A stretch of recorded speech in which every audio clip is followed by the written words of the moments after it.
ვიდეო ლაივში მინდა რომ დღეს ვილაპარაკო საკმაოდ მნიშვნელოვან თემაზე, რაც საქართველოს პოლიტიკურ ცხოვრებაში ხდება. თქვენ მოდით ახლა რა პირდაპირ გადავალ საკითხზე, რა თემა მინდა გავარჩიო. ამიტომ მოგვიანებით შემომიერთდება დანარჩენი და გაიგებს რაშია საქმე. ის ფაქტი, რაც მოხდა, ნათლად წარმოაჩენს დღეს საქართველოში დამყარებულ პოლიტიკურ მდგომარეობას და საერთოდ რა სიტუაცია ტრიალებს და როგორია დღევანდელი ხელისუფლების შეხედულება ზოგადად საქართველოს მოსახლეობის ცნობიერებაზე და ჩვენს ყოფაზე. თქვენ კარგად მოგეხსენებათ, რომ არსებობს ესეთი ხორცმეტი წარმონაქმნი ვინმე იაგო ხვიჩია, რომელიც თავს პარლამენტარს უძახის და ივანიშვილის წყალობით ეს თოჯინა, მისი თოჯინა, ოპოზიციური თოჯინა, რომელიც განცხადებულად ამბობს იმას, რომ მომხრე არის ქვეყანაში სიძვის დაკანონების, საქართველოს მოქალაქეების, ახალგაზრდა მოქალაქეების პასუხისმგებლობისგან განეიტრალებას ახდენს, რომ ამბობს, რომ თურმე შეიარაღებულ ძალებში ახალგაზრდებმა არ უნდა იმსახუროს და სამშობლოს დაცვა არ უნდა იყოს პრიორიტეტი მათთვის და კიდე ბევრი იდიოტობებს ამბობს, ამასთან ამის გამოკლებით ის კიდე აცხადებს, რომ თურმე მნიშვნელოვანი საკითხი არის ძალიან, რომ აი ისა წამალთან მიმართებაში მოხდეს ლიბერალიზაცია კანონის. სერიოზული ხორცმეტი არის ჩვენი საზოგადოებისთვის. მე ვიტყვი, რომ ეს არის ჩვეულებრივი მტერი ჩვენი საზოგადოებისთვის, მაგრამ ვინ მფარველობს ამას, როგორ მფარველობს, ვინ იყენებს ამას, ეგ კიდე ახლა განხილვის საგნად მინდა ვაქციო. ერთი წუთით მე მინდა რომ ჩავთო გრანტი კალათება მინდა ჩავთო და მოკლედ რაში ეცით საქმე, სულ რამოდენიმე დღის წინ აი ეს ნაძირალა სცემეს და ყველაზე დიდი უბედურება რაც არის, ხო, რაც მინდა აღვნიშნო, გახლავთ ის, რომ აი გამოდის და ლაპარაკობს ტელევიზიით, რომ თითქოს ის სასამართლოში არ წავა, თითქოს ის ისეთი მაგარი ბიჭია, რომ ვიღაცას ხელით გალახავს, პარლამენტარი საქართველოს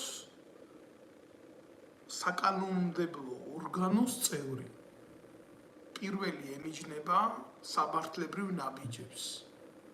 მაგრამ ახლა რა არის, რა მიგვიყვანა აქამდე ჩვენ თვითონ ერი, რომ უმაღლეს საკანონმდებლო ორგანოს წევრს ასეთი დამოკიდებულება აქვს ნიჰილისტური, არაფრის მქმნელი და არაფრის მთქმელი.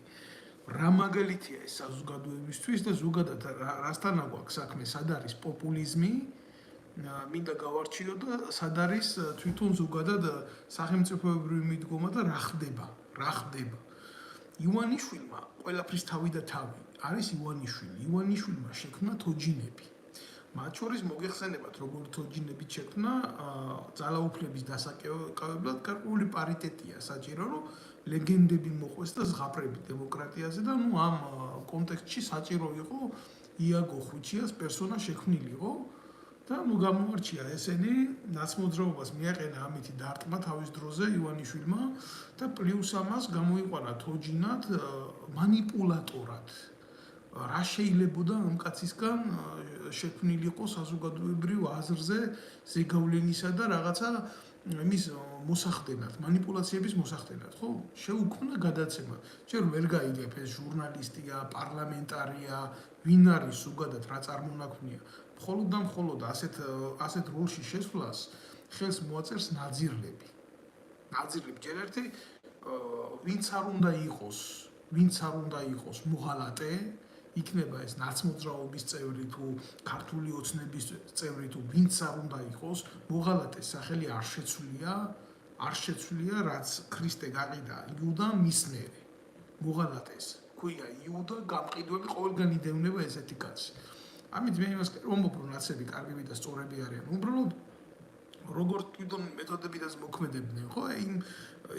იმ საშოში რა, ნაცმოძრაობის საშოში წარმოქმნილი არსება, ჩვეულებრივ გახდა ბიძინა ივანიშვილის თოჯინა. და აი ამ თოჯინით, ზუსტად აი ამ თოჯინით ბიძინა ივანიშვილმა დაიწყო დაკომპრომატება და გავრცელება საპატრიარქოს მიმართულებით თავისი გეგმების, სამოქალაქო საზოგადოების მიმართ, თავისი გეგმების პუტჩისტების მიმართ, საკუთარი გეგმების და ეს როგორ იწყება, იცი? როგორ იწყება, იცი? ბიძინა ივანიშვილის მიდგომები გამოიყვანს აგერ ხვიჩიას, აგერ იმედის ტელევიზია ყავს, აგერ ვიღაცა ყავს და დაიწყებს რა მოქმედებას. დღეს საქართველოში არის სრული აღრევა საპატრიარქო იბრძვის ხელისუფლებისთვის, ხელისუფლება იბრძვის ტოტალური ძალაუფლებისთვის, ნაცმოძრაობა იბრძვის ხელისუფლებისთვის და დანარჩენი პარტიები იბრძვის თვითგადარჩენისთვის. ანუ პოლიტიკურ ზეგანზე ტიპტივისთვის. და რა ხდება? ხდება ის, რომ დღეს საპატრიარქოში ეგენი უმრავლესობა რა თქმა უნდა, მათი იღებენ დავალებებს რუსეთის ფედერაციიდან. ну არის ახლა სასიხარულო ფაქტია თუ გულსატკენი ფაქტია ჩვენი ისტორია და ამას ვერ გავექცევით ვერსად რომ თავის დროზე საქართველოში სერიოზული ფეხი ქონდა ამ უწყებებს საბჭოთა კგბ-ს უწყებებს და რა თქმა უნდა იმან დაიტოვა თავისი ნომენკლატურა იქ და დღეს манипуляციას ახდენს ამიტომ როდესაც ხელისუფლებაში რაღაცა არასწორად მოხდება ყოველთვის ხდება საპატრიარქოდან ან გამიჯვნა ამ პროცესების რაც რუსული ინტერესების საწინააღმდეგოდ ხდება ან დაპირისპირება ამ ყველაფრის ამიტომ იქ რაღაცა ეს ფაქტი ვერ შეჭამდნენ ვერ გაიყვეს და დაიწყეს დემონსტრირება საკუთარი ძალაუფლების და ძალის ამიტომ ივანიშვილმა გადაწყვიტა რომ შეახსენოს იქ ილია მეორეს რეალობაში ისტორია ქვეყნის ისტორია ბჭყალებში ეგრეთ წოდებული ისტორია ვინა როგორ არანაირად არის და ასე შემდეგ და მოიყვანეს აგერ ხუჩიას ეთერში და დასვეს ქრისტეფორე წამალაიძე რომელიც ზუსტად გამსახურდეს თანამებრძოლი იყო მის სასულიერო ვითარებაში ციჯდა მისი მოძღვარიც იყო სხვათა შორის ზუსტად გამსახურდიას გარკვეული პერიოდი და გარკვეული ისტორიის მატარებელი ადამიანი ნამდვილად არის ახლა რა არის იცით თუ ვინმეს გონია რომ იაგო ხვიჩია არის ის პიროვნება რომელსაც შეუძლია საქართველოს ისტორიაზე ილაპარაკოს მის დაბადებაზე ილაპარაკოს მის ყოფაზე ილაპარაკოს მის მომავალზე ილაპარაკოს ის უკვე ჩადებულია სერიოზულ პრობლემაში და ის უკვე ზის სერიოზულ პრობლემაში მაგრამ ფაქტი ხო სახეზია რა ქრისტეფორე წამალაიძეს რო არ ელაპარაკა საპატრიარქოზე რანი იყვნენ ესენი რას ჩადიოდნენ ნუ პიდარასტია გარყვნილება მამაძაღლება მოკრთამვა კვლელობის ორგანიზება თავისთავად რა ქრისტეფორე წამალაიძეს რო არ ელაპარაკა ეს არ ვიცოდით რა სიანიდი მაგათმა არ მოხარშეს საპატრიარქოში რა საპატრიარქო არ ითვისებს საზოგადოების თანხებს და არ ჭამს და მილიონერები არ გახდნენ იქ ჯიპებით არ დადიან და გაღატაკებულ მოსახლეობაში სხვა ფენად რო წარმოიქმნენ საერთოდ და არც ერთ ნაბიჯზე არ უდგანან ერს 2,800,000 კაცია ქვეყნიდან განდევნილი და მხოლოდ ესენი გრძნობენ იქ თავ კარგად რა ნუ ამაზე ახლა დეტალურად ამის ყველაფრის ჩაღრმავება იქნება სერიოზული ჩიქში შეყვანა ამ საუბრეს, იმიტომ მე დღეს არ მსურს მაგათ საეკლესიო პოლიტიკაზე ვილაპარაკო, საეკლესიო ნაკლებად, საპატრიარქო პოლიტიკაზე ვილაპარაკო, მაგრამ ქრისტეფორე წამალაიძემ ამ იდიოტის ეთერში ილაპარაკა ჩვეულებრივ ფაქტებით, ვინ პედერასტიისთვის იყო დაჭერილი საბჭოთა კავშირის დროს, როგორი იყო საბჭოთა კავშირის მოდგომა, როგორი იყო საბჭოთა პოლიტიკა, საერთოდ რელიგიური საბჭოები, როგორი იქნებოდა, რომელიც იყო კგბ-სთან ასოცირებული ჩვეულებრივი ორგანიზაციები და მათ შორის კგბ-ს ესეთი ორგანიზაციები არ ყავდა მხოლოდ და მხოლოდ მართლმადიდებლურ რელიგიაში. იქ მუსულმანურ მიმართულებაზე, მუსულმანურ ქვეყნებში კიდე თავისი წარმომადგენლები ყავდა და ისინი აჯამებდნენ თავიანთ ინტერესს საბჭოთა კგბ-ს პოლიტიკის მიხედვით, რაც აწყობდა იმ შემთხვევაში იმ გეოპოლიტიკურ სამწყსოს. და ილაპარაკა ქრისტეფორე წამალაიძემ ამ გარყვნილებებზე რა და მიდგომაზე, რა თქმა უნდა, პირველი პირის ეკლესიის პირველი პირის მიდგომებზე და როგორ აღმოჩნდა განკვეთილი, როგორ აღმოჩნდა განრიდებული ამ პროცესებიდან და ასე შემდეგ. ილაპარაკა აგენტურაზე. და ნუ არავის არ უნდა უკვირდეს, რომ საბჭოთა კავშირს ყველაზე ძლიერი სადაზვერვო სამსახური რაც ყავდა, ნუ ლაპარაკობ ამას, იმიტომ რომ ეს არის ჩვენი ყოფა არის ეს. ეს არის ჩვენი ყოფა. ის ნომენკლატურა, რომელიც გადმოვიდა დარჩა, ეს არსად არ წასულა, ხო? ის ჩვეულებრივ მოდის დღემდე და გვტკენს, ის ჩვენ ყველას გვტკენს, იმიტომ რომ დღეს ეგრეთ წოდებული საპატრიარქოს პოლიტიკის გამო აი ეს ნაძირლები, ნაცები და მასთან აფილირებული ძალები ჩვეულებრივ დისკრედიტაციას უკეთებენ ცდელობა აქვთ ეკლესიის და მორწმუნეების და ქართველი ერის სულიერი მწამსის დისკრიმინაციის და დისკრედიტაციის. და სწორედ ეს იწვევს ამას ასეთი თვალში საცემი გადაგვარებები, ამიტომ შეახსენა ამითი ახლა ილია მეორეს და მის გარემოცვას, რომ თქვენ ეს ახართ. ივანიშვილმა გააკეთა ეს ჩერეს ხვიჩიას ენით. და ყველამ კარგად იცით, კაცი რომელიც წამებულად აღესრულა ქვეყნის პირველი პრეზიდენტი საქართველოსთვის, ივანიშვილს, მისი უფროსი შვილი კოკო გამსახურდია დანიშნული ყავს ახლა საჯარო ბიბლიოთეკის დირექტორად, მე არანაირი საწინააღმდეგო არ მაქვს ამ ფაქტთან, იმიტომ რომ პირდაპირ ვიტყვი კოკო გამსახურდიაზე სუფთა კაცი იქ არ მისულა საქართველოს დაარსების დღიდან, სახელმწიფოების მოპოვების დღიდან. ეს უნდა ითქვას, ეს უნდა ვილაპარაკოთ, ახლა ვიღაცას მოსწონს, ვიღაცას არ მოსწონს, მაგრამ ფაქტია რა. მანამდე კოკა გამსახურდია სანამ მივიდოდა იქ მეტრაკეების და პროჭების მეტი არავინ არ იჯდა იმაში რა ქვია, ბიბლიოთეკაში. მაგრამ ივანიშვილის პოლიტიკა ასეთია, ერთი ძმა დანიშნა თანამდებობაზე იქ და მეორე ძმა დაინვალდა, ცოტნე გამსახურდია. ცოტნე გამსახურდიას მიმართებაში რაც არის მომხდარი, ეს არის ბიძინა ივანიშვილის პასუხისმგებლობა, ერთუიან გაირკვევა ეს რა თქმა უნდა, იმიტომ რომ ცოტნე იყო ისეთი კაცი, რომელიც მამამისის სულის პატრონი იყო, მისი იდეების მიმდევარი ბოლომდე, რა თქმა უნდა, ჩვეულებრივ დისიდენტური ცხოვრებით მაცხოვრებელი კაცი იყო და ის არ ეგუებოდა, რა თქმა უნდა, ამ ოლიგარქიულ სისაზიზღრეს და ურტყამდა ამ ხელისუფლებას რა და საზოგადოებასთან იყო ახლოს, იმიტომ არავის არ ჭირდებოდა ესეთი ადამიანი პრეზიდენტის შვილი დისიდენტური სისხლით და ჩაძირეს რა, დააინვალიდეს და გამოიყვანეს მდგომარეობიდან. ეს გააკეთა ბიძინა ივანიშვილმა. ბიძინა ივანიშვილმა გააკეთა ის, რომ ერთი ძმა იქ დანიშნა, ერთი ძმა დააინვალიდა, მოთამაშეები აკუზით, წამალაიძე იქ დაუჯინა ეთერში, ელაპარაკება ხვიჩიას და წამალაიძის ენით საპატრიარქოს, საპატრიარქოში კიდე სისაზიზღრეები ხდება. მე მინდა გითხრათ, სათითაოდ მინდა გითხრათ, რაც მოყვა ამ ფაქტებს. გამოვიდა ხვიჩია, დაახლოებით ამ ეთერიდან ერთი კვირაც არ არის გასული და გალახული პირდაპირ გეტყვით, ჩაპიზდული, აი ამათ ენაზე გეტყვით, გასაზიზღრებული, იქ რაღაცა კონფერენციებს მართავს გრიგოლიების ეთერში ზის და ყველაზე მეტი მიუღებელი რაც არის, თავი გამოყავს ერნესტო ჩეგევარად.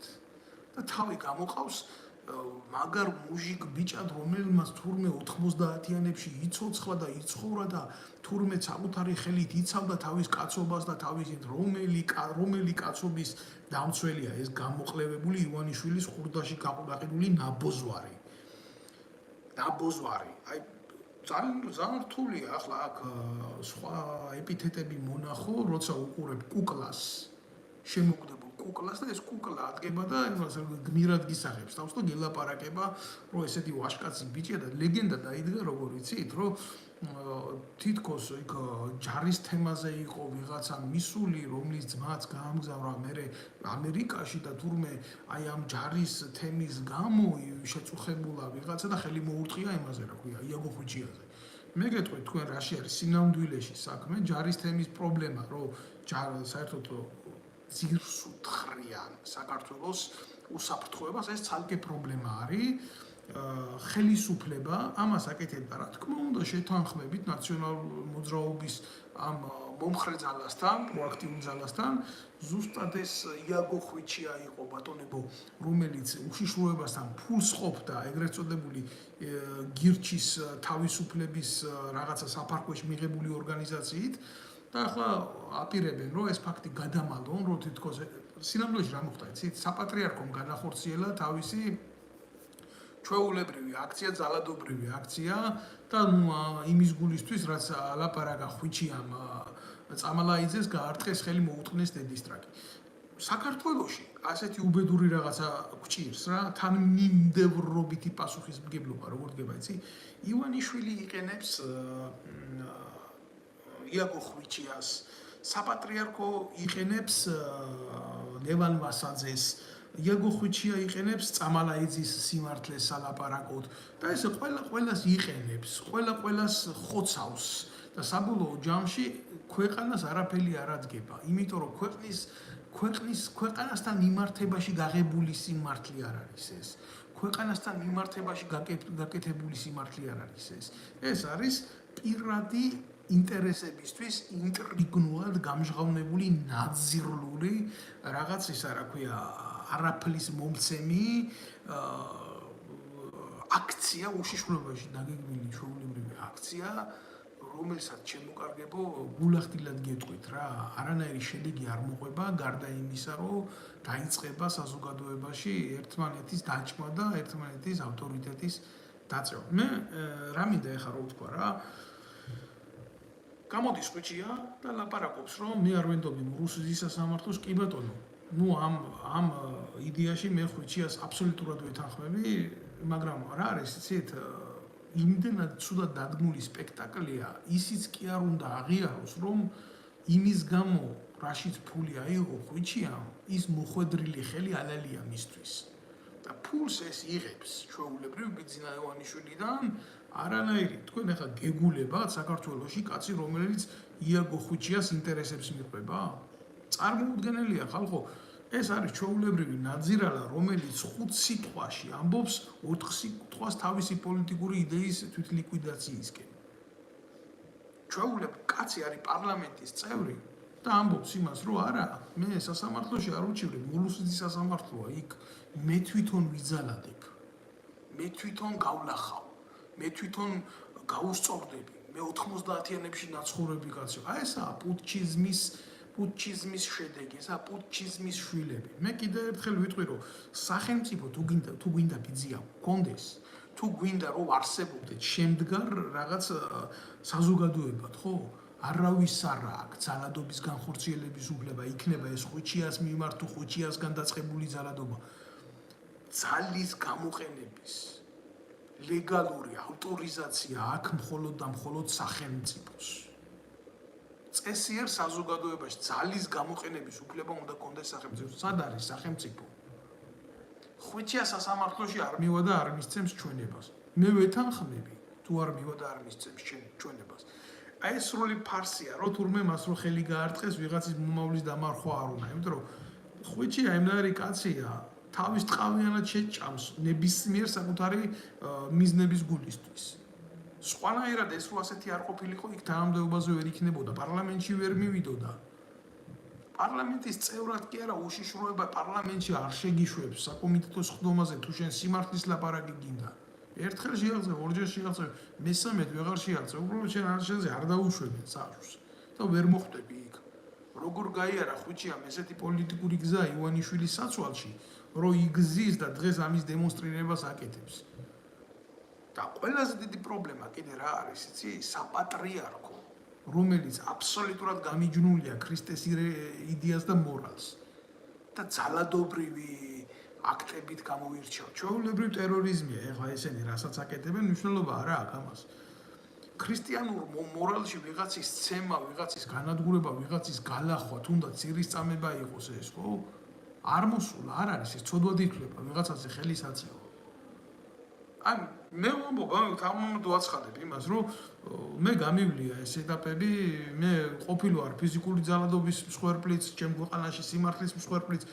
და კი რა თქმა უნდა ჩემ საქმეში ტრიალებდნენ საპატრიარქოს წარმომადგენლები მღვდლები მიგვარებდნენ საქმეს მე უნდა შემეტანა სახელმწიფოში საჩივარი ამის გამო თუ არ უნდა შემეტანა მორგოშიები და ვინ არიყვნენ ამ ყველაფერში ჩაძირულები რომ ოღონ ეს არ უნდა გამეკეთებია ტომარაძე ჩვეულებრივ სამსახურის უფროსის ის რო არის რა ქვია ჯაღმაიძე იმისი ბოზია ანალოგიური მის საცვალში ცხოვრობს მორგოშიაც და ეს პატარა ოლიგარქები პატარა ვირთხები რომლებსაც ელემენტარული ფული ჩაუდოს ჯიბეში და პოლიტიკური პარტიები შეაქმნევიეს და ვითომ ოპოზიციური სიტყვით გამოდიან სინამდვილეში არიან ჩვეულებრივი ხელისუფლების დაქირავებული მეძავები და დღეს აი ეს ხვიჩია რომ გამორბის და ლაპარაკობს იმას რომ აი ასე ვიზამ ისე ვიზამ ეს არის კიდევ ერთხელ ნათელი მაგალითი იმის რომ სახელმწიფოში არის ტერორისტული პოლიტიკა როგორ კაცო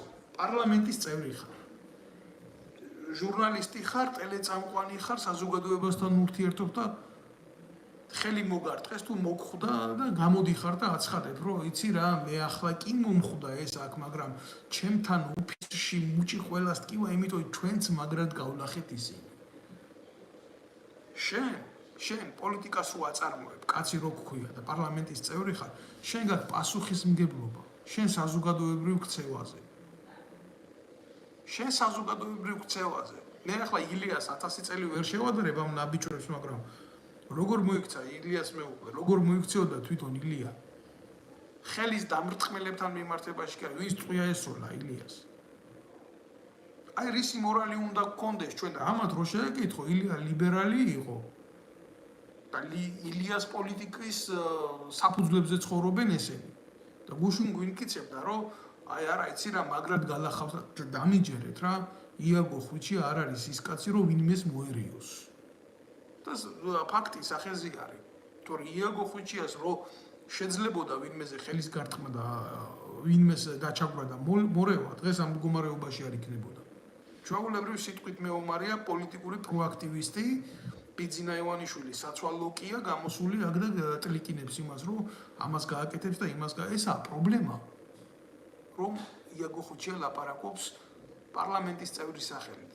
უმაღლესი საკანონმდებლო ინსტიტუციის წევრის სახელით და ესაა პრობლემა თუ არა, ის კი არ არის პრობლემა, რომ იაგო ხვიჩია ყლეა.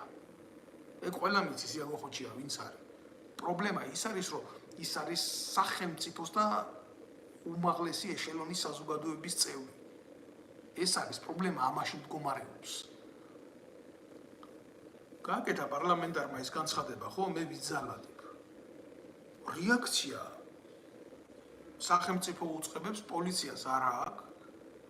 ჩვეულებრივ რა გახდა, იცი, სახელმწიფოში ძალადობა გახდა, ჩვეულებრივ მოსული პონტი ოღონ გააჩნია შენ თანამდებობას, თორე მალე ისე იქნება, შეიძლება ფული გადაიხადო და ვინც გინდა ის მოკლა ქვეყანაში კაცო. მე ხა როგორ უნდა მოუქცეულიყავი? მე არ ვიყავი პარლამენტის წევრი, გულახდილად გეტყვით რა. პარლამენტში რაღაცა სხდომებზე ვიღებდი მონაწილეობას მანამდე, სანამ უშიშროებამ არ ჩამიკეტა იქაობის კარიტორი. მე რო თავზე დამესხნენ, ნამდვილად გეუბნებით თქვენ, მე მქონდა იმის შესაძლებლობაც, როგორც მაშინვე და ასევე მის მერე მე ამ ნაწილებისთვის პასუხი გამეცა. თავი რატო შევიკავე? იცი, თავი შევიკავე, იმიტომ რომ ის საქმე, რასაც მე ვემსახურებოდი, არ მომხდარიყო მისი დისკრედიტაცია, იმიტომ ეს იყო სახელმწიფოებრივი საქმე. ვიღაცის კორუფციაში მხილება, ვიღაცის ნეპოტიზმში მხილება, ვიღაცის პროტექციაში მხილება, ამათი ცოლების, ბიძაშვილების, ნათესავების, ახლობლების, რა ვიცი, ყველას სადაც ულპებით რაც გჭირს, ხო? და ეს რომ ამის საქმე დისკრედიტაცია არ მომხდარიყო, რომ ვიღაცას არ ეთქვა ეს მოძალადე, ეს შურის მაძიებელი, ეს ხულიგანი. ეს დარტყმა ჩემ თავზე ავიღე. როგორ შევირიგე კიდე სხვა საქმეა, მაგრამ მე ფიზიკური ეკვივალენტით არ დავაბრუნე პასუხი. და ეს პარლამენტის წევრია, ეს დედამოწმული და გამოსული იმას იცახის გალახული, ჩაპიზდული. იცი რა, მე ეს არ იყო უშიშროების ჩასაფრება, ეს არ იყო საპატრიარქოს გამოგზავნილი პირი, არა, ეს უბრალოდ გამოყლებებული ტიპი იყო, რომელმაც მე ხელი დამარტყა. აი ეს ვითომ ქუჩაში დგანან რა. მე არ ვიცი რა ხვიჩია 90-იანებში და 80-იანებში როგორ იყო საერთოდ იმ სამყაროსთან, რასაც ქვედა ეშელონის საზოგადოება ქვია, მაგრამ მე 90-იან წლებში ნამდვილად გავიზარდა ისეთ სივრცეში ქუთაისში, სადაც იყო რა ეს დაპირისპირებები. ძიმე დაპირისპირებები სადაც იყო. და იაგო ხვიჩია იმ საზოგადოებაში.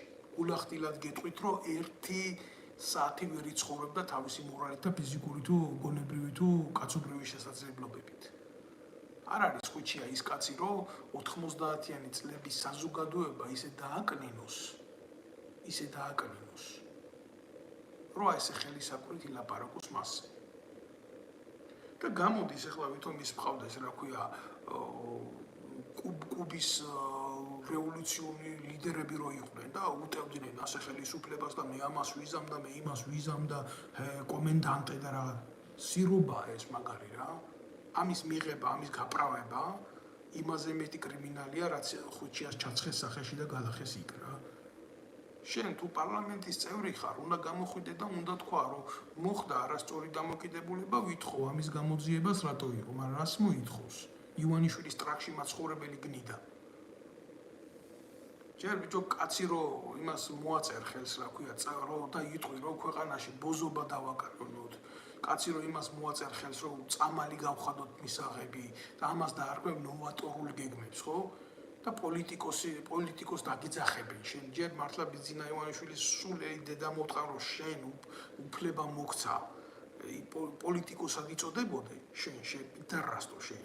და მეორე იმისი, ვინც შენ ტელევიზიას და ეთერებს გაძლევს, რომ საზოგადოებასთან იურთიერთობო. აი ესეთი იმითი კეთქვი, მე ბოდიში ვიხდი, აქამდე დრო არ მქონია მაგის სიტუაციაზე, რომ ანალიზი გამეკეთებიო. უბრალოდ მე რა არის, ამ შემთხვევაში მე ვლაპარაკობ იმას, საით მივდივართ, საით მივექანებით. და მივექანებით აბსოლუტურად არასწორად, იმიტომ რომ იაგო ხუჩია გავიგეთ ვინ არის, მაგრამ საპატრიარქო, რომელიც იქედან დგას. ზადარი შურის ძიებით ახსავსე ვიღაცას ხელი დაარტყას იმისთვის, რომ მისი ღირსება დაიწვას. ქრისტე ასე იქცეოდა? ბიჭო, თუ გირტყამენო, თუ გდევნიანო, თუ განადგურებენო, თუ გამცირებენო, ნეტარი ხარო, შენ უფალი გეუბნება და საპატრიარქოში რაღაცა ეს მორალი არ იძებნება დღეს. საპატრიარქოში იძებნება დღეს ყანდურიზმის მორალი, ვიღაცაზე შეტევა, ვიღაცაზე ხელის დარტყმა, ვიღაცაზე სულში გადაფურთხება. და ფაქტით სახეზია აგერ საგამდე მივედით, არა ერი, არა სახელმწიფო, არა საპატრიარქო, არა სულიერი მდგომარეობა, არა საზოგადოება. და ნოლი სახელმწიფოში წესრიგი. აბა ბიჭო, მოქალაქემ როგორ უნდა იფიქროს? ჩვეულებრივმა მოქალაქემ, რომელიც არც პარლამენტის წევრი არ არის, არც ძალოვანი უწყებების წევრი არ არის, აბა როგორ უნდა იფიქროს? ანუ ნებისმიერ შეუძლია მივიდეს და ცემოს იარაღი ესრულოს თუ პარლამენტის წევრს თუ ასე ექცევიან, ხო? ასე დაალილავონ, დაალურჯონ, იძალადონ და სახელმწიფო დუმს. გამიგე? მე ყველა მხარეს ვლაპარაკობ ამას რა. ყველა მხარეს უთითებ. როგორ უნდა იფიქროს ჩვეულებრივმა მოქალაქემ ამაზე? ჩვეულებრივმა მოქალაქემ როგორ უნდა იფიქროს ამაზე? მე გეტყვით, რომ არსებობს სერიოზული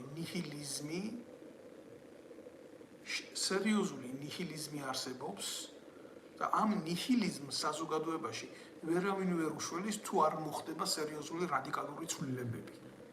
მე მომხრე ვარ, რომ ერთხელ და სამუდამოდ ეს ეგრეთ წოდებული ოპოზიციური ელიტა, სახელისუფლებო წარმონაქმნი, როგორც არის ივანიშვილი თავისი ოლიგარქიული გავლენებით, ხო? და ავტოკრატიული მიმართულებით, რომ თავიდან ბოლომდე შეიცვალოს რა. თავიდან ბოლომდე ბრუტალური გზით შეიცვალოს. ქვეყანაში უნდა მოხდეს სასამართლო რეფორმის, ეკონომიკური რეფორმის, პოლიტიკური რეფორმის, ერთხელ და სამუდამოდ რევოლუციური გზით დასრულება. წარმოუდგენელია ერმა იაროს ასეთი ლიკვიდაციური გზით, თვით ლიკვიდაციური გზით რო ასე იაროს რა. აგერ ერთი ბატონი წერს, რომ დათო ცოტნე გამსახურდია ცემეს თუ როგორ დააინვალიდეს. როგორ დააინვალიდეს და იმ პუტჩისტებმა, რომლებმაც სვიად გამსახურდიას მოუწყვეს გადატრიალება და შემდეგ დახვრიტეს ეს ადამიანი, სვიად გამსახურდია თუ ვინმეს გონია, რომ თავის სიკვდილით მოკვდან, სვიად გამსახურდია ეს კაცი იყო, რომ თავში ტყვია აიღო და მიიხალა, ვაი თქვენს პატრონს. სვიად გამსახურდია ჩვეულებრივ მსხვერპლია პატრიოტიზმის ქვეყანაში. და რა თქმა უნდა, როგორც ახსენი, უშიშროებას, ეხლა ვინც არის მოსული ჩვეულებრივ ხელისუფლებაში, ესენი არიან კგბ-ს ერთ-ერთი ათდელის ის ნაბიჯურები რა. არ აწყობდათ, რა თქმა უნდა, ესეთი კაცი და გამოიყვანეს წყობრიდან ეგრეთ წოდებული სიუჟეტებით და თეატრებით და დამგარან იქ და სიმართლეს მალავენ. არ დაიმარლება ეს სიმართლე. ბევრი მტრები ყავდა ამ კაცს და მოიშორეს და ივანიშვილმა მერე ვითომ მისი მკურნალობის თანხები გადაიხადა და მადლობა ბიძინას იქ მეორე მესამე ძმა უძახის და ეფერება ამას და უშიშროება ჩარეული კიდე არ მინდა ვილაპარაკო ვიღაცის ოჯახში მნიშვნელობა არ აქვს პრეზიდენტი ოჯახი იყო თუ ვისი ოჯახი იყო, მაგრამ ძალიან რთულია საზოგადოებისთვის მიიღოს ასეთი დაშლილი სიმართლე, როცა ერთადერთი სიმართლე არსებობს მარტო ბიძინა ივანიშვილი პოლიტიკური მახინაციის სათავეში და მისი თეატრალური წარმოდგენები. ყველასთან მიმართებაში, ვინც სიმართლეს ლაპარაკობს, ყველაზე დიდი პრობლემა ის ხდება საერთოდ მისთვის და მისი რეჟიმისთვის. ამიტომ მნიშვნელობა არ აქვს ამას, ცოტნე გამსახურდია იქნება, დავით ნემსაძე იქნება, სხვა იქნება, თუ ის გადავა გარკვეულ ზღვარს, რომელიც ამ ხელისუფლებას დაფილტრავს, ჩვეულებრივ მიუდგება ხელისუფლება პავლო ესკობარის მეთოდით რა. განადგურება. ტოტალური განადგურება, იქნება ეს დაინვალიდების გზით, იქნება ეს მკვლელობის გზით, იქნება ეს პატიმრობის გზით, თუ მნიშვნელობა არ აქვს ამას რითი იქნება. მთავარია მიზანი იყოს მიღწეული. შედეგი უნდა დაიდოს ბიძინა ივანიშვილის ბინძურ სანაგვეზე. აი ეს არის სიმართლე. და თუ არ გინდათ ახლა ეს სიმართლე აღიქვათ, მაშინ მოусმინეთ იაგო ხვიჩიას და იყლაპეთ ეს სიცრუე და ეს სისაზიზღე რაღაცა და ჯერ ერთი რომელი ჯარის იმა რეფორმაზე ლაპარაკობს იაგო ხვიჩია ჯარში უმსახურია მეომარია სამხედრო სავალდებულო სამსახური გაუულია მართლა სახელმწიფოს მოუთხან დედის ტრაგი რომ აი ეს იყო დაყოფილი საზოგადოება ალასანიაშვილი აქეთ იაგო ხვიჩია იქეთ ბერა ივანიშვილი აქეთ გომილაურიშვილი იქეთ სესიაშვილი იქეთ ლილა ჩიკოვანიშვილი აქეთ ეს ელიტარული ბოზები ბიჭო არავინ არ მიდიოდა სამხედრო სავალდებულო სამსახურში ალასანიამ გაუშვა ბოლოს მისი შვილი ვითომ იქ რაღაცა კაპანაძის ნიფხავში გაატარა მთელი ეს პერიოდი რომ თითქოს იქ სავალდებულო მოიხადა ამის პროჭმანდალა დედა მოუთხარა მისი ცოლი მინეს რო აკეთებ მისი ცოლის და მინეს რო აკეთებდა საგარეო საქმეთა სამინისტროში ეს მორალი ხართ თქვენ ეს ადამიანები ხართ თქვენი დედა მოუთხარ და თქვენ უნდა ილაპარაკოთ სახელმწიფოში რაღაცა სერიოზულზე და იმაზე წესიერ ქვეყანაში ხო სამხედრო სავალდებულო სამსახური ჩვეულებრივ ხდება სოციალურ ფენებს შორის ეგრეთ წოდებული ლიფტი კი ხდება იმიტომ რომ აი ამ სამსახურში დიდრის და ღარიბი შვილი შეიძლება მინისტრის და სოფელში მყოფი გლეხი შვილი ერთ ხაზარმაში ერთ სოციალურ გარემოში აღმოჩნდნენ და ჩვეულებრივ ეს იწვევს ურთიერთობას ეს საზოგადოებას ამყარებს მაგრამ თუ როგორ შეიძლება ჯარში წავიდეს მინისტრის შვილი აგერ ახლა გუშინ წინ მინისტრად რო იჯდა ის გამოსირრებული რაღაცა ივანიშვილის პლასტიკური ბარათების ბეჭდა ისე იცვლებიან ეგენ და ისე მიდიან როგორც ივანიშვილის ტუალეტის კაღალდები რა გვარსაც კი ვერ დაიმახსოვს გვარსაც კი ვერ ჯუანშერა ვიღაც გამოყლებებული ჯუანშერა რო ყავდა 9 შვილი თუ 8 შვილი ყავდა და ერთი იყო ჯარში ნამყოფი და თავდაცვის მინისტრი იყო ამერიკაცი ახლა ვიღაცა ჩიკოვანი მოვიდა ალასანიას ტრაქში ნამყოფი როჟა ხო და ჩვეულებრივ ალბათ არც მისი შვილები არ არიან ჯარში ნამყოფი და არ ჩათვლიან ამას აუცილებლად იმიტომ რომ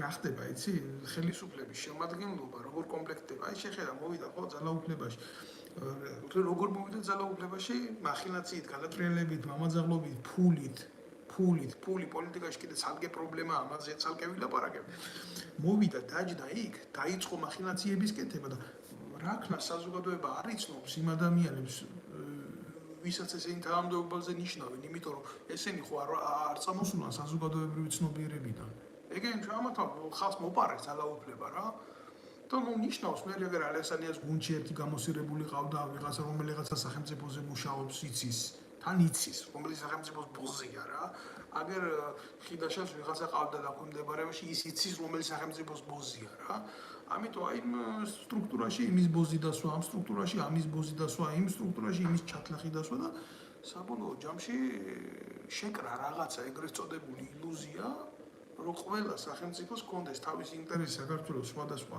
ძალოვან უწყებებში და ჩერეს ამ ნაბოზრებით ლაპარაკობს ამ სახელმწიფოებთან აი ეს არის პრობლემა და ეს როგორი პრობლემა არის ისეთი პრობლემა კი არ არის რომ ამის შესახებ შეიძლება უბრალოდ კაცმა დაფიქრდე არა წესიერ სახელმწიფოში ასეთი ხალხი მინისტრებად მინისტრის მოადგილეებად უშიშროების თანამშრომლებად და სამხედროებად კი არა ციხეში იქნებოდნენ ჩვეულებრივ განწესებული სამშობლოს ღალატისთვის და ჩვეულებრივ ხა იაგო ხვიჩია რომელიც არის მტერი ჩვენი საზოგადოების ჩვენი ახალგაზრდობის ჩვენი ცნობიერების ამას დემოკრატიით ვერ შეფუთავ ამას ჩვეულებრივ რაღაცა შირმას ვერ მოახვა თავზე და ვერ იტყვი რომ აი ეს პოლიტიკოსია რა არ არის პოლიტიკოს ჩვეულებრივი ჩათლახია რა, წერია, საზოგადოებრივი ძირგამომთხრელი საქმიანობით არის დაკავებული, მაგრამ სახელმწიფო არ ვარგა, რომ პასუხი გასცეს.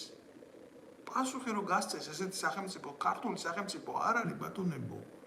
არის იაგო ხვიჩიას დამქირავებელი ძალა ხელისუფლებაში.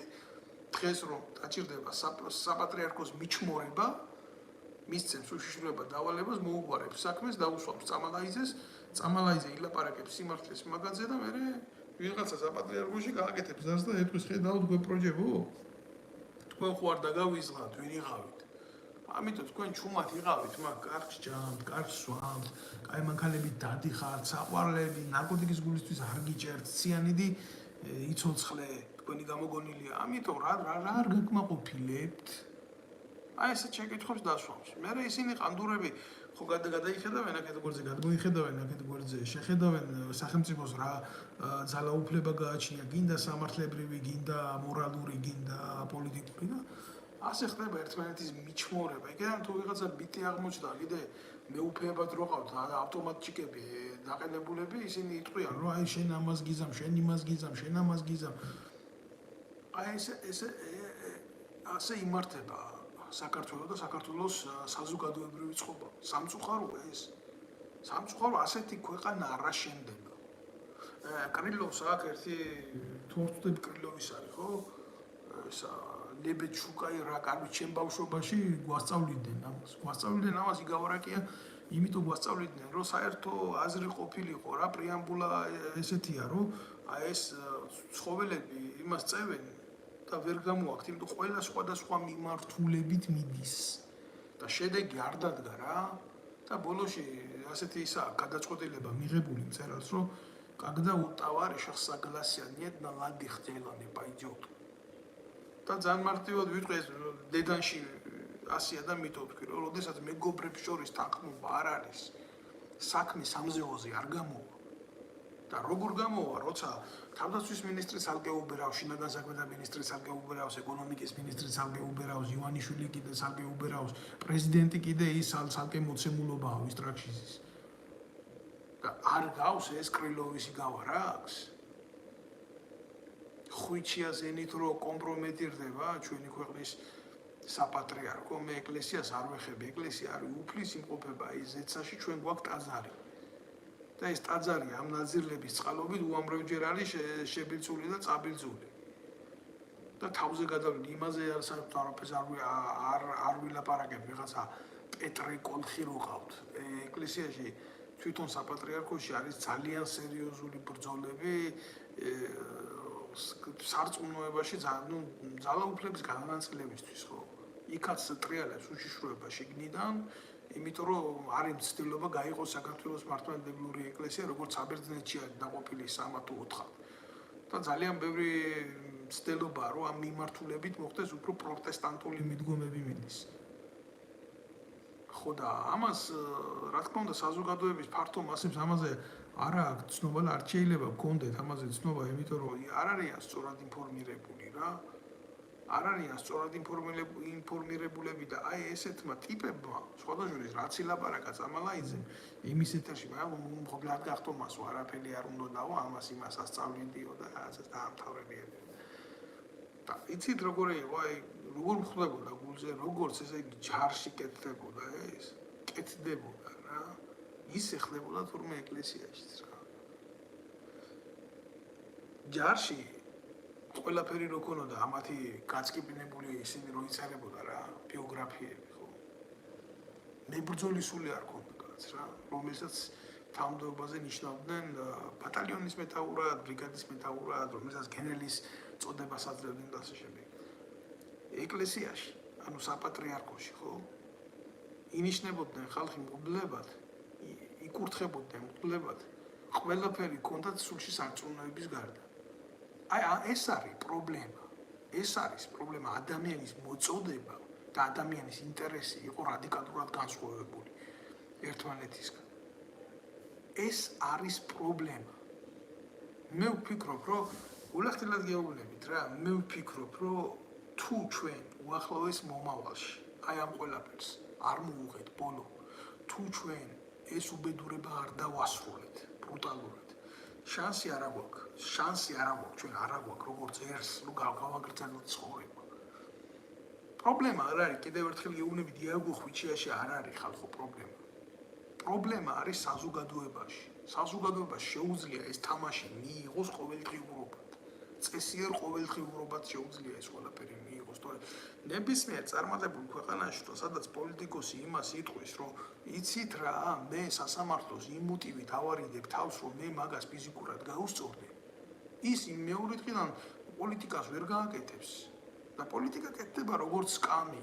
ჩვეულებრივ, როგორც სკამი ისე კეთდება. ოღონდ უნდა იყოს კარგი ხელოსანი, რომ კარგი სკამი გააკეთოს და არის ახლა იაგო ხვიჩია პოლიტიკოსი? ბიზინა ივანიშვილის ტაკოში მაცხოვრებელი როჟა?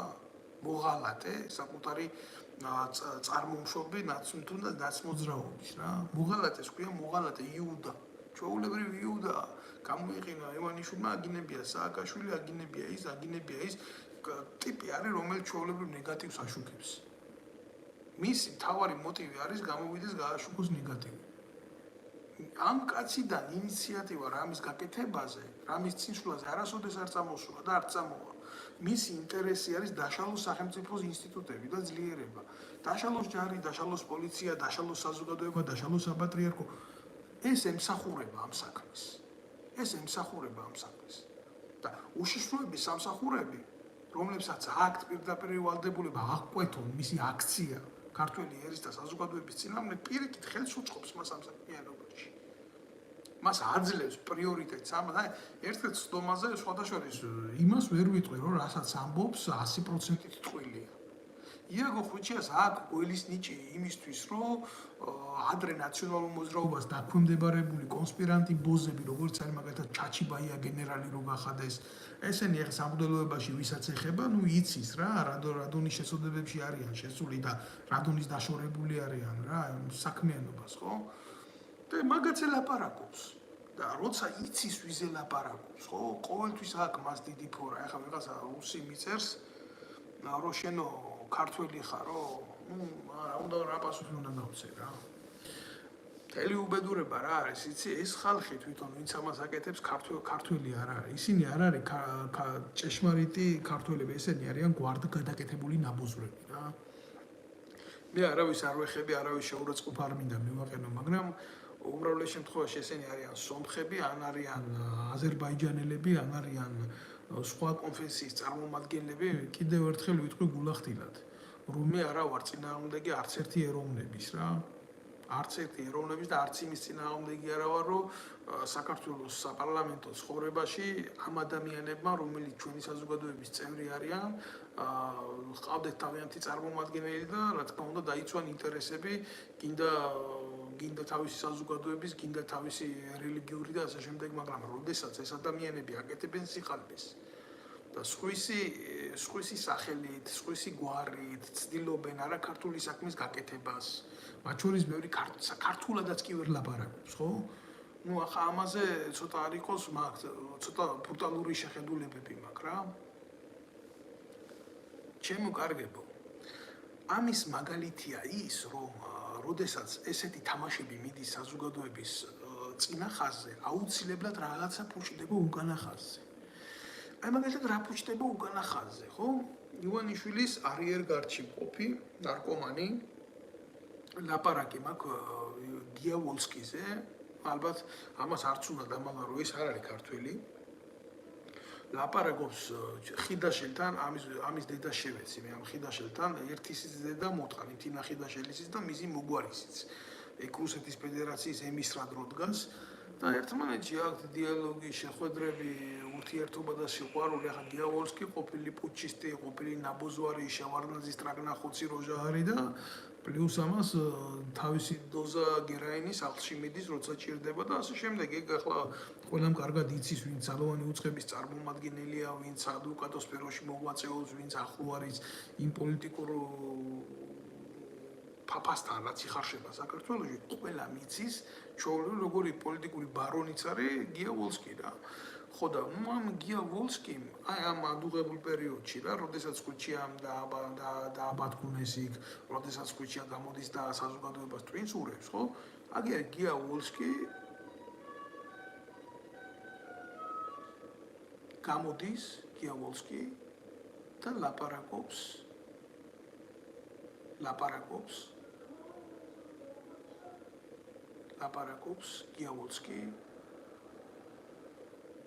გიავოლსკი ლაპარაკობს ჩვეულებრივ თუ როგორ უნდა მოხდეს საქართველოში კონფედერაციის შექმნა. ანუ რა უნდა მოხდეს, იცით? როგორ უნდა გაკეთდეს საქართველო კონფედერაციულ სახელმწიფოდ აფხაზეთთან და სამხრეთ ოსეთთან, აი ზუსტად ამ სიტყვებით მე მივიჩნევ, რომ ეგ არის სერიოზული პრობლემა და ამას ჭირდება სერიოზული ყურადღება. კარგი, ჩემო კარგებო, მე ახლა ამ საუბარს დავასრულებ რა, მაგრამ უახლოეს დღეებში აუცილებლად გავაკეთებ ფართო განხილვას ამ საკითხზე, რომ ყველა მიცოდეს თუ რა ხდება რეალობაში ქვეყანაში რა. მე ყოველთვის ვიქნებ იმის გამჟღერებელი თუ რას ატარებენ ეს საზიზღარი ადამიანები და მე თავს იმართლებენ, რომ ეს ასე არ ხდება და ის ასე არ ხდება. ერთ პატარა რაღაცას ვიტყვი რა, აგერ რასთან აგვაქვს საქმე რა. ეხლა აფხაზეთი და ცხინვალის ეგრეთ წოდებული რეჟიმი, რომელიც ცდილობს საქართველოსთან შექმნას კონფედერაცია, ამას აქვს ჩვეულებრივ თავისებური პოლიტიკური შტრიხები აქვს. თუ ოდესმე საქართველომ დაუშვა ამათთან აღიარებულ კონფედერაციაში შესვლა, როგორც არის თქვა საქართველოს როგორც დამოუკიდებელი სახელმწიფოდან, აფხაზეთის როგორც დამოუკიდებელი სახელმწიფოდან თუთმე ეშმაკს იქეთ ცხინვალის რეჟიმის სახელმწიფოს ეგრეთ წოდებული გაერთიანება და გარკვეული დროით ერთი გოლგის ქვეშ მოთავსება როგორც სახელმწიფოსი, თუ ესეთი რაღაცა მოხდა და შემდეგ რა თქმა უნდა მიიღეს იმის გადაწყვეტილება, რომ ერთმანეთიდან გავიდნენ, დაიშალონ სახელმწიფოები, მერე საქართველოს არ ექნება არანაირი პრეტენზია აი ამათი ეგრეთ წოდებული სახელმწიფოები გამოაცხადონ დე-ფაქტო სახელმწიფოებად. აი რა კუკლაში შედის დღეს საქართველო და როგორი თამაშების მსხვერპლი ვხდებით ჩვენ ვიღაცა გიავოლსკის და ვიღაცა აი ამ პატარა ნაძირლების და ნაბიჯურების დახმარებით და საზოგადოება უყურებს საპატრიარქოს ბრძოლებს, აგერ იაგო ხუშიას მასხარულ დამოკიდებულებას, კანონის აგდებას, ჩაძაღლებას, ჩამახინჯებას და ჩვენ ვაგებთ ომს, საქართველო ცდილობაა იმისი, რომ საბოლოოდ პოლიტიკურად და დიპლომატიურად ჩვენ დავკარგოთ ჩვენი ქვეყანა ილუზიური გაერთიანების საფუძველზე. ახლა რატო ხდება ეს ყველაფერი რა? ეს რატო არიან ესენი ასე მაინდა-მაინც აჟიტირებულები? აი გიავოლსკი რატო არის, ხიდაშელს რატო ხდება, რატო არის ესეთი ფარული მოლაპარაკებები საქართველოს ზურსუკან, საზოგადოების ზურსუკან? იმიტომ რომ ამათ აქვს ფინანსური დაინტერესება და ლაპარაკი არა, თუ ესეთი თემა მოხდა, თუ ესეთი ეკონომიკური რაღაცა მიმოხრები დაიწყო, შენ ეს წილი გექნება, იმას ის წილი ექნება. გულახდილად გეტყვით რა, მე არა ვარ წინააღმდეგი, რომ თუნდაც აფხაზეთში, თუნდაც ცხინვალში მოხდეს რა, ჩვენი ურთიერთობების აღდგენა მოხდეს. ჩვენი მიმოსვლა მოხდეს ეკონომიკური, საზოგადოების ურთიერთობა მოხდეს, თუნდაც პირველ ეტაპზე დაიწყოს ეს. მე ამის წინააღმდეგი არა ვარ, მაგრამ როდესაც ეს ყველაფერი ანგარებით ხდება, როდესაც ეს ყველაფერი მართულია, როდესაც ამ ყველაფერში თავიდანვე არ არის ერის და საზოგადოების ინტერესი და არის ოლიგარქიული მმართველების, მეგობრების, ახლობლების, ამ დაჯგუფებათა წარმომადგენლების ეკონომიკური კეთილდღეობის ინტერესი, ხო მე ამას გავიმიჯნები ყოველთვის. და ყოველთვის ვიტყვი იმას, რომ ეს არ მოუტანს ერს და საზოგადოებას კეთილდღეობას. ეს ჩვენ რაღაცნაირად არ გვაგვაუმჯობესებს. არა, ეს მიგვიყვანს სერიოზულ თხრილთან, ესეთი არაგამჭირვალე მიდგომები.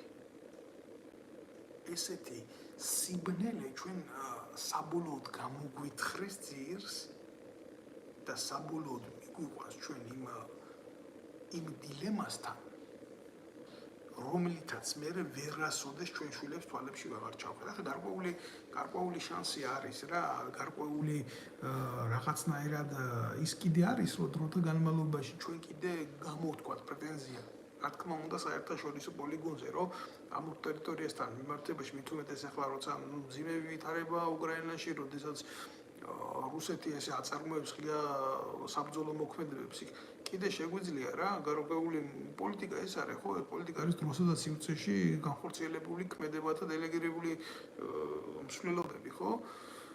კიდე შეგვიძლია ამ ყველაფრიდან რაღაცა მივიღოთ ალბათ, მაგრამ თუ ასე გაგრძელდა მოვლენები, თუ ამ მოვლენებმა ჩვენ მიგვიყვანა იმ მდგომარეობამდე, რომ შევედით ამ თამაში, იურიდიული დოკუმენტი შეიქმნა საქართველოს ინტერესების ეროვნულ საფრთხეებთან მიმართებაში ილუზიური ფანტომის ქვეშ, როგორც გითხარით რა, თითქოს დღეს ვერთიანდებით და ხვალ ვიშლებით იმის უფლებით, რომ ნებისმიერ სახელმწიფოს შეუძლია მსოფლიო აღიარების ქვეშ იცხოვრონ, ხო? ეს ჩვენ ერთხელ და სამუდამოდ მოგწონს და დაგვამარცხებს რა. ერთი ბატონს უპასუხებ აქ წავიკითხავ.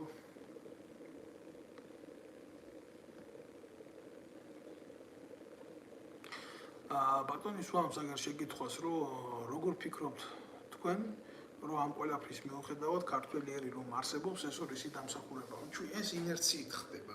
ულახდილად გეტყვით, აქამდე ისტორიულად როგორ მოვედით, ხო? ეგ იყო ღმერთის დამსახურება, იმიტომ რომ საქართველოს უდგა ისეთი დღეები, რომ ნამდვილად შეიძლება ყოფილიყავით და არ ყოფილიყავით, მაგრამ ამ კონკრეტულ სიტუაციაში ჩვენი დამოკიდებულება, ჩვენი სახელმწიფოებრიობა, ეს ყველაფერი ხდება ინერციით. ჩვენი ბიუჯეტი ჩვეულებრივ მიმულია დიდი გეოპოლიტიკური სახელმწიფოების საგარეო დაზვერვის იმაზე, რა ქვია, ბიუროზე. როგორ გგონიათ თქვენ ახლა ამგენმა თავისით მოახდინეს ამ ეკონომიკური ზონის დაკავება და თქვენ როგორ გგონიათ დღეს ახლა თურქეთს რომ მოუნდეს საქართველოში ვერ შექმნის პროდუქტულ კრიზისს? მე ბიოლოგიურ კრიზისი არ მაქვს ლაპარაკი. ჩვეულებრივ განახორციელებს, აი მაგალითად რო არ შეუშვას ჩვენი მოქალაქეები სამუშაოდ, ეგ უე პრობლემას გამოიწვევს. მარტო თურქეთის მიმართულებით რო ვილაპარაკოთ. და იმაზე რო ვილაპარაკოთ, რომ შეწყვეტოს პროდუქტის მოწოდება და როგორ პროდუქტს უაწოდებს კიდე ეს ცალკე პრობლემა არის რა, არის რაც გამოიწვევს. ეს ყველაფერი მათემატიკურ ფორმულებში აქვს დადგმული მაგათ უნივერსიტეტებს და მაგათ სახელმწიფოებს და მარტო თურქეთს კი არა, იქეთ რუსეთს და ყველჯერად ბიჭო ქვეყანას ჩვენ სახელმწიფოს სომხეთთან მიმართებაში ვერ გაუტარებია პოლიტიკა. ჩვეულებრივ პოლიტიკა ვერ გაუტარებია ქვეყანაში სახელმწიფოებრივი სომხეთთან, რომელიც გაეროში გამოდის ყოველთვის საქართველოს ტერიტორიული მთლიანობის წინააღმდეგ და ხმას არ აძლევს აფხაზეთში ქართველი ტომების დაბრუნებას. სომხეთი, რომელიც თავიდან ბოლომდე სასურსათო გეოპოლიტიკური, გეოსტრატეგიული და ამ ტრასებით დამოკიდებულია საქართველოს ცენტრალურ იმაზე, მაგისტრალზე. და ამ ხელისუფლებას ეს ვერ გამოუყენებია იმისთვის, რომ კავკასიაში აგერ საკუთარი ინტერესები დაიცვას. ნაცვლად ამისა აკეთებს რას, იცით? თამაშობს ალიევსა და იმის რეჟიმს შორის და ხან იქ დარბის და ხან სომხეთში ჩადის და ხან რაღაცა მარაზმს აკეთებს და ვითომ მედიატორის როლს თამაშობდა კაცი, რომელსაც 1 საათი იმის უფლება არ ჰქონდა ღარიბაშვილს მიიღო, ხან პრემიერ-მინისტრი იქნებოდა თუ არა, ამ გადაწყვეტილებას ვერ იღებდა. ეს არის რეალობა. ეხლა როგორც გინდათ ისე იმასკენით ჩათვალეთ ეს ყველაფერი, აბსოლუტურად მიუღებელია, როდესაც აი ესეთ პოლიტიკურ მმართველობაში იმყოფები რა.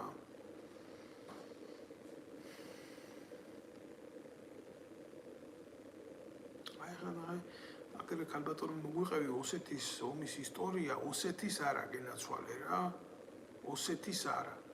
ჯერ ერთი პირდაპირ გითხრათ, არ შეიძლება ფიგურული წინადადებათა წყობა გაიგო ესე გაიგო პირდაპირ და მე სომხეთს რას ერჩიო რა. აი ნახეთ იცოდით. მოგესალმებით. პირველ რიგში ჩემგან თუ გინდა რომ გაიგო ამ ომის ისტორია, ეს უკვე პრობლემაა ქალბატონო ანანო, იმიტომ რომ ალბათ თქვენ იმ ასაკში უნდა ბრძანდებოდეთ, რომ საკუთარი ქვეყნის ისტორია მით უმეტეს უახლესი უნდა იცოდეთ. მე დღეს აქ ისტორიის გაკვეთილს არ ვატარებ, მაგრამ ის რომ საქართველოს დაკარგა ეს ორი ტერიტორია, აფხაზეთის და სამაჩაბლოს, ეს იყო არასწორი პოლიტიკის შედეგი. კიდე ერთხელ გეუბნებით რა. ერთადერთი რაღაცა იმ წამალაიძემ სწორად თქვა, იქ იყო კაციო, რომელიც ლაპარაკობდა იმპერია ინგრევა და ნანგრევებში ნუმღვებითო რა. წარმოუდგენელია ახალგაზრდა სახელმწიფოს ქონოდა იმის გააზრების უნარი, რომ სწორი საგარეო პოლიტიკა თავის დროზე დაეგა, ვინც ცადა, ზვიად გამსახურდია, მის კაცი მოკლეს. ხო და როდესაც არარსებულმა სახელმწიფომ საქართველოს პირდაპირ გეუბნებით ამას შევარდნაძის ეგრეთ წოდებული მმართველობით დაიწყო ტრაკის თამაში, რუსეთის ფედერაციამ განახორციელა ეს აქტი, ჩადებული ნაღმები სამაჩაბლოსა და აფხაზეთში. აი ეს იყო რეალობა. ეს იყო რეალობა. და გამოიყენა ამაში საქართველოს მოსახლეობის ემოციები. და წარმოუდგენელი იყო ამოში ჩვენი გამარჯვება. ძალიან მარტივი მიზეზის გამო, იმიტომ რომ დანარჩენი ყველაფერი იყო манипуляция და манипуляციას აღუებდა რუსეთის ფედერაცია და ქონდა მას ამისი გეოპოლიტიკური შესაძლებლობები. აი მაგალითად ძალიან მარტივად გეტყვით ახლა რა. ყარაბაღის კონფლიქტის ისაიღეთ, რა. ეს ხო არ ხდებოდა 90-იან წლებში და უფრო ქვევით. სადამდე ჭირდებოდა რუსეთის ფედერაციას ეს ყველაფერი გეოპოლიტიკურად მართა სომხეთის სასარგებლოდ, მაგრამ როგორც კი დაიწყო დიდი გეოპოლიტიკური ცვლილებები და რა თქმა უნდა თავის საბრძოლო პროცესები გაშალა უკრაინაში, იმის გამო, რომ უკრაინის მხარდამჭერად გაეთიშა თურქეთი, ჩვეულებრივ მისცა აზერბაიჯანს პრიორიტეტი ყარაბაღში.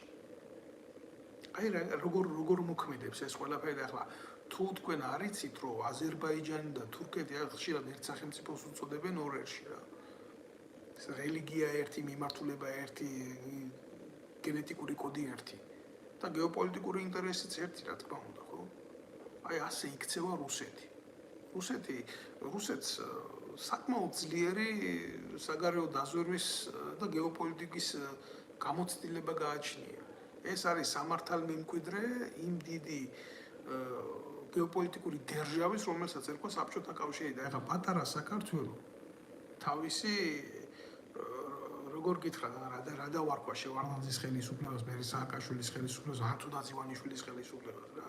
ერთადერთი კაცი, ვინც იყო ზვიად გამსახურდია და ყველას ახსოვს მისი წარმოებული პოლიტიკა, როგორ შეუსრულა იქ ბორის ელცის თავის დროს. როგორ ჩამოიყვანა, როგორ არ მინდა ყველაფერს ამ ბლოკში მოყოლა, მაგრამ უნდა იცნობდე შენი ქვეყნის ისტორიას, რომ ამ ყველაფერზე ილაპარაკო რა. ეგ არის სიმართლე. ხო და ეს ადამიანი მოცილებული იქნა მმართველობიდან 6 თვე არაცადეს ხელისუფლებაში ყოფნა და მერე სულ საქართველოს ხელისუფლებები იცვლება, რა თქმა უნდა, არაქართული ინტერესით, არასაქართველოდან, არაქართველი ერის და მისი საზოგადოების გავლით და ასე შემდეგ და ასე შემდეგ. ეს ასე ხდება ყოველთვის. და ახლა დღესაც ანალოგიური იქნება აგერ, იმიტომ რომ ილუზიური მშვიდობა აქვს ქვეყანაში და არსებობს ბევრი იეგოხუჩიები, ბევრი ყანდურები, ბევრი ვოლსკები არსებობს ქვეყანაში, ბევრი გუბაზები არსებობს, ბევრი ეკაბესელი ბოსელიები არსებობს და არსებობს საზოგადოება, რომელიც პოლიტიკურად დეაქტიურია. ეს საზოგადოება არაა მიმართული საკუთარი ინტერესების დაცვისთვის, არ არის განათლება არ არის ქვეყანაში. ყველაზე დიდი ბომბი ჩადებული არის იმაში, რომ სახელმწიფომ არ აღზარდოს მოქალაქე, რომელსაც ეკრება პასუხისმგებლობის უნარი, თავისუფალი აზროვნების უნარი. წესიერ სახელმწიფოში ამ მოქალაქეს ამზადებენ ჩვეულებრივ იმისთვის, რომ გადაწყვეტილება მიიღოს, რო გახდება 18 წლის, რა არის მისთვის კარგი, რა არის მისთვის ცუდი, რა არის მისი სახელმწიფოსთვის კარგი, რა არის მისი სახელმწიფოსთვის ცუდი. და ჩვენს ქვეყანაში არიან ადამიანები, რომლებიც ხდებიან პარლამენტის წევრები და ამბობენ, რომ კანონი მათთვის არაფერია. და ისინი ფიზიკურ ძალას მიანიჭებენ პრიორიტეტს. და ამას ამბობენ პარლამენტის წევრები.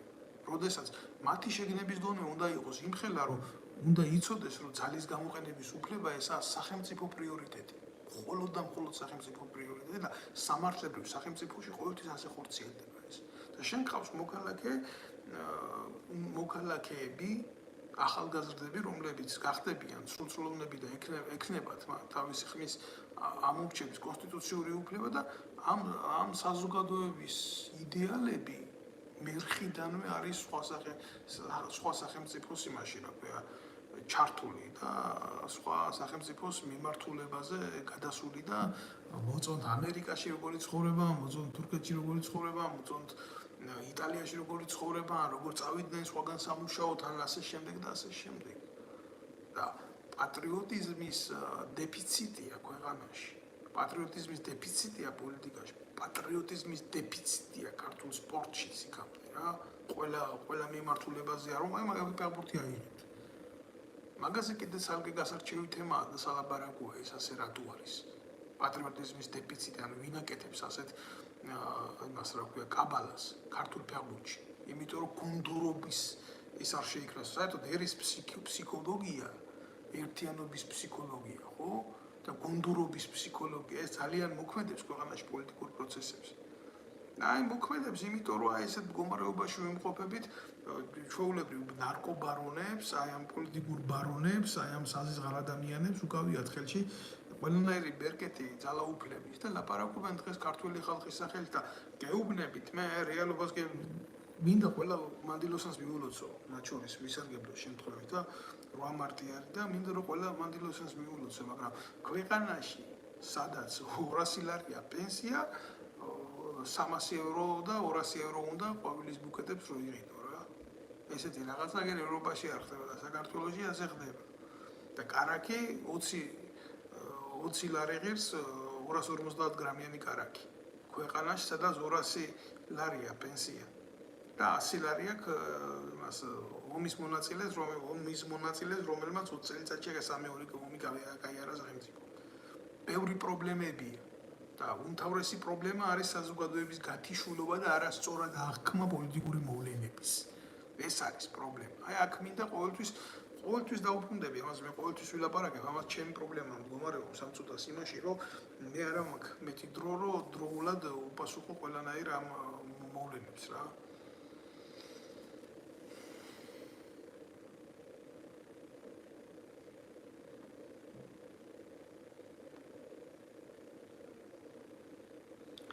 არ ვიცი მე აქ ახლა 1000 პროვოკატორი რაღაცას დაწერს სუსის წარმომადგენელი მე მაგათ ამაპირებ რაღაცას უპასუხო და არც ამაქვს მაგის სურვილი ყველას თავისი აზრი აქვს აზრის გამოხატვის უფლება აქვს მაგრამ ეს რეალობა რაც ჩვენ ქვეყანაშია სამწუხაროდ ეს რეალობა არ იცვლება და რა თქმა უნდა არ შეიცვლება უახლოეს მომავალში რა იცით რა მეგვერს კიდე აი რაზე გავაკეთებდი აქცენტს და ალბათ გავაკეთებდი ამ აქცენტს ყველაზე მცირედ, როდეს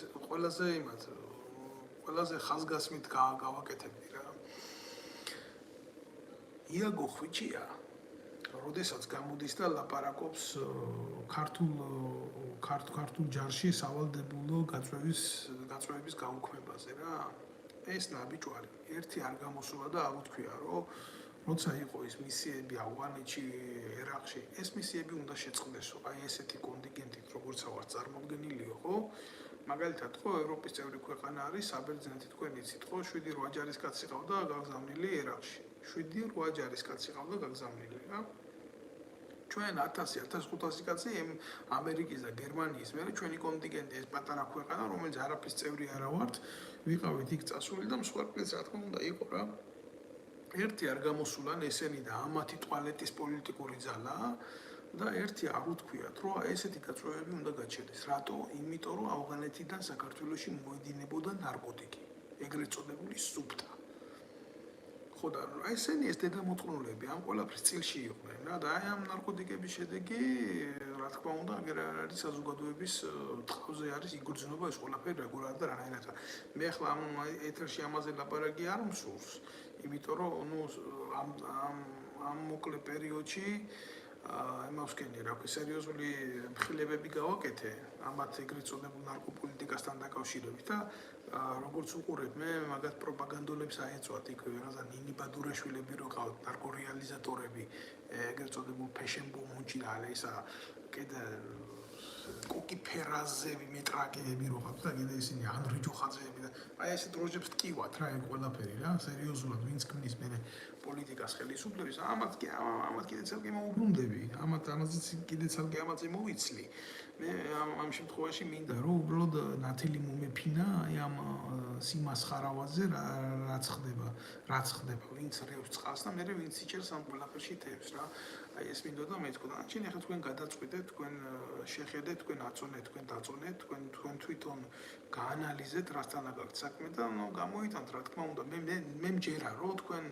ყველას გეყოფათ გონება, გამოიტანოთ ამ ყველაფრიდან, ამ რებუსებიდან აზრი, რასაც გეთამაშება თქვენ საქართველოს ხელისუფლება რა. Εμείς πάμε να δώσουμε και σուրა τσάρματεύებს და აუცილებლად იქონიეთ სიფხიზლე აი ამ უბედურებასთან მიმართებაში.